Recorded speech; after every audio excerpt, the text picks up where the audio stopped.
kamu lagi kecelakaan parah dan butuh transfusi darah darurat, tapi ternyata golongan darahmu itu langka dan stok di rumah sakit itu nggak ada. Ini bukan cuma soal A, B, AB, atau O doang. Ini soal hidup dan mati.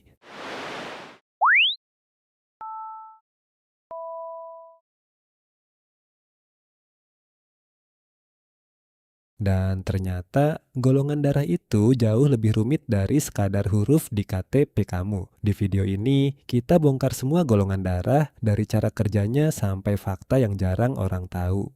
Golongan darah ditentukan oleh protein kecil bernama antigen yang nempel di permukaan sel darah merahmu. Sistem yang paling umum dipakai namanya sistem ABO, ditemukan oleh ilmuwan Austria, Karl Landsteiner di awal 1900-an. Dari situ, darah manusia dibagi jadi 4 golongan utama, A, B, AB, dan O. Yang pertama itu ada golongan darah O. Golongan darah O itu unik, dia disebut donor universal karena sel darahnya nggak punya antigen A maupun B. Jadi bisa didonorkan ke hampir semua golongan darah lain dalam kondisi darurat. Makanya golongan darah O selalu jadi yang paling dicari saat stok darah rumah sakit menipis. Selanjutnya yaitu ada golongan darah A dan golongan darah B. Golongan darah A punya antigen A di permukaan sel darahnya. Golongan darah B sebaliknya punya antigen B. Orang dengan golongan darah A cuma bisa terima darah dari golongan A atau O, sementara golongan darah B cuma bisa terima dari B atau O.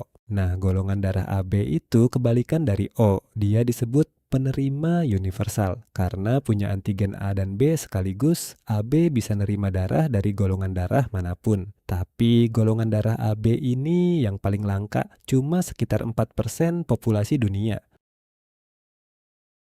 Selain huruf A, B, A, B, O, ada satu faktor lagi yang sering muncul di belakangnya, yaitu tanda plus atau minus. Ini namanya faktor resus atau biasa disingkat RH. RH positif artinya darahmu punya protein tertentu di permukaan sel darah merah. RH negatif artinya nggak punya. Kombinasi golongan darah dan faktor RH inilah yang bikin ada 8 kombinasi lengkap, dari O positif sampai AB negatif.